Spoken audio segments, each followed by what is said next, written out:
Olá, amados, nós vamos dar continuidade aos estudos bíblicos em Deuteronômio, capítulo 8, do verso 1 até o verso 10.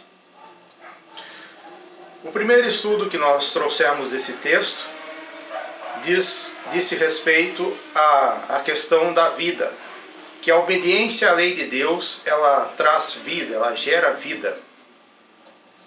Mas que vida é essa? Vida em abundância, vida plena, e uma vida que salta para a eternidade. Então, o primeiro estudo, nós tratamos da obediência à lei de Deus como algo que produz vida, vida em abundância, vida que salta para a eternidade.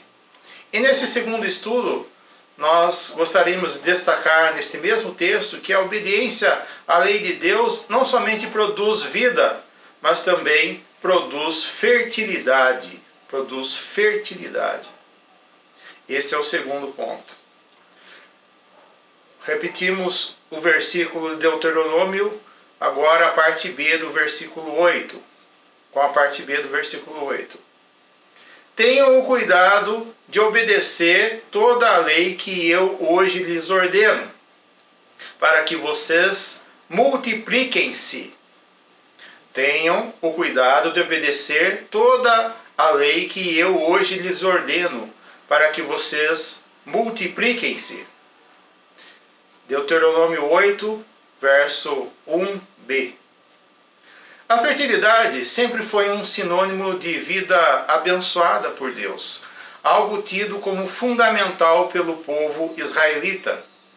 Era também muito importante para eles, e até hoje para nós, a questão de suscitar descendência, ou seja, que a família fosse estendida através de novos filhos e netos e assim por diante.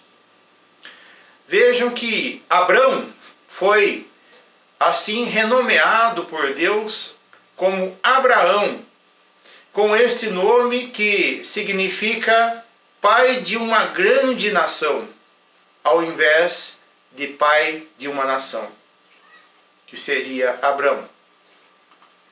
A aliança antiga entre Deus e Abraão previa que ele seria fértil, e bem sabemos pelo relato bíblico que Deus provou a fé do seu servo, retardando a fertilidade de sua esposa e fazendo-a fértil já na velhice.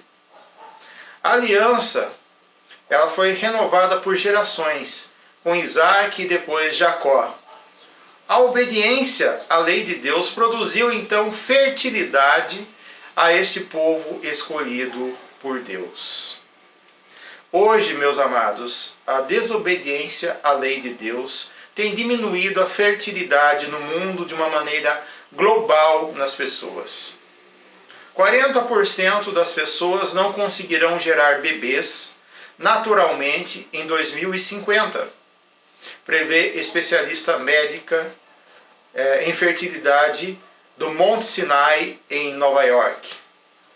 Ela lançou um livro sobre o tema e traz dados alarmantes. O nome dela é Shanna Swan. Cresce então o número de pessoas procurando por ajuda médica por reprodução assistida. A rebeldia e desobediência humana geram infertilidade. Já a obediência à lei do Senhor gera fertilidade.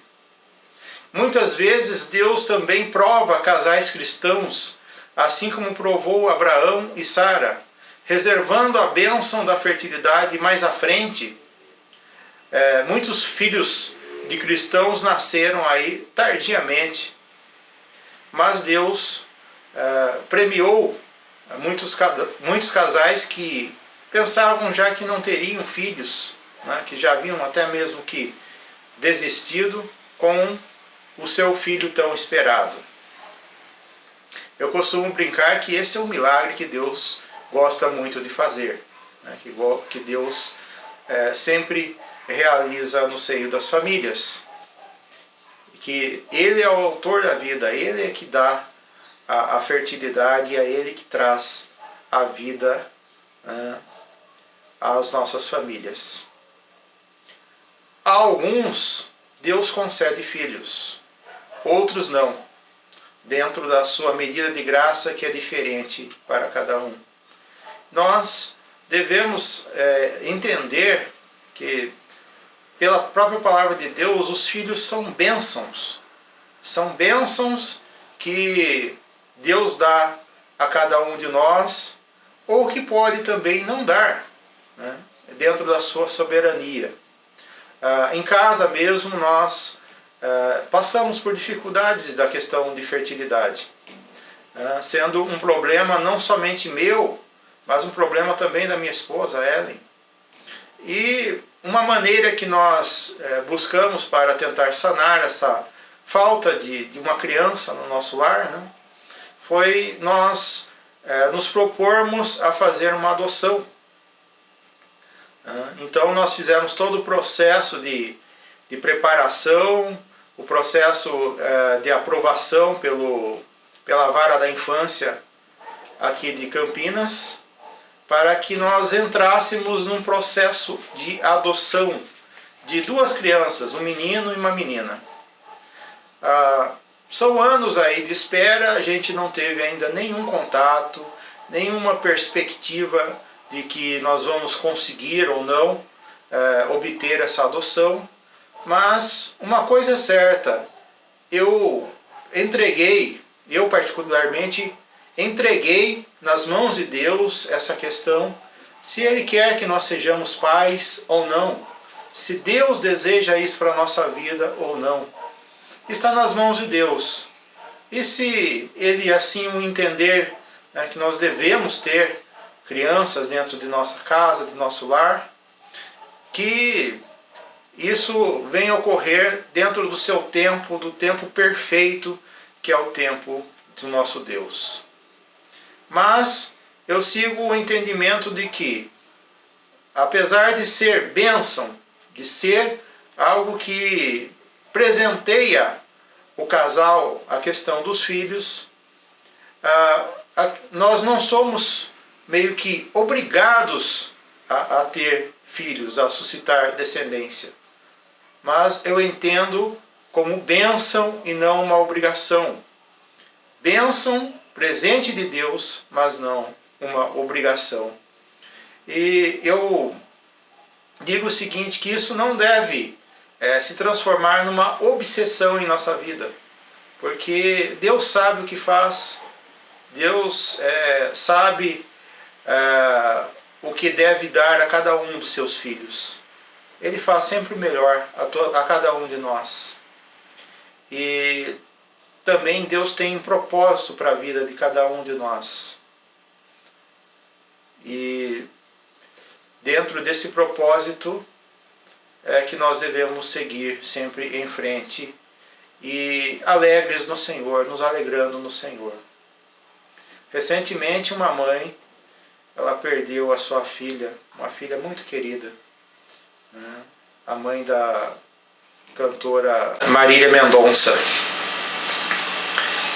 É um sentimento terrível que nós não conseguimos nem nos colocar no lugar dessa pessoa. Pois era uma jovem que acabara de ter ali o seu filho também, pequenininho, e teve a sua vida interrompida, sua carreira promissora interrompida, pelo que nós lamentamos muito.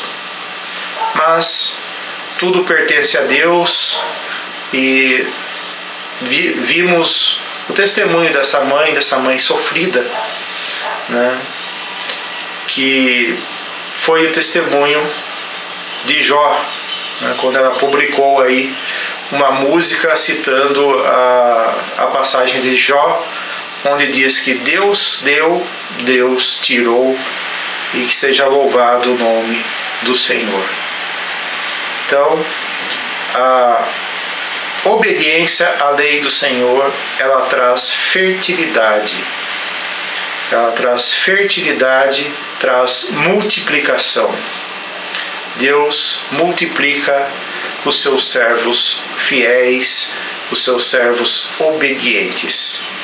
Que Deus nos abençoe e nos faça sempre férteis. Que Deus nos abençoe e nos ajude a aceitar também aquilo que Ele tem determinado para nossas vidas como propósito, porque é Ele quem nos dá da sua graça, da sua bênção, da sua misericórdia, e a sua medida de graça é diferente para cada um de nós, mas é a medida perfeita de graça, é aquilo de melhor que o Pai quer para seu Filho, é aquilo que Ele nos dá. Deus assim nos abençoe. Amém.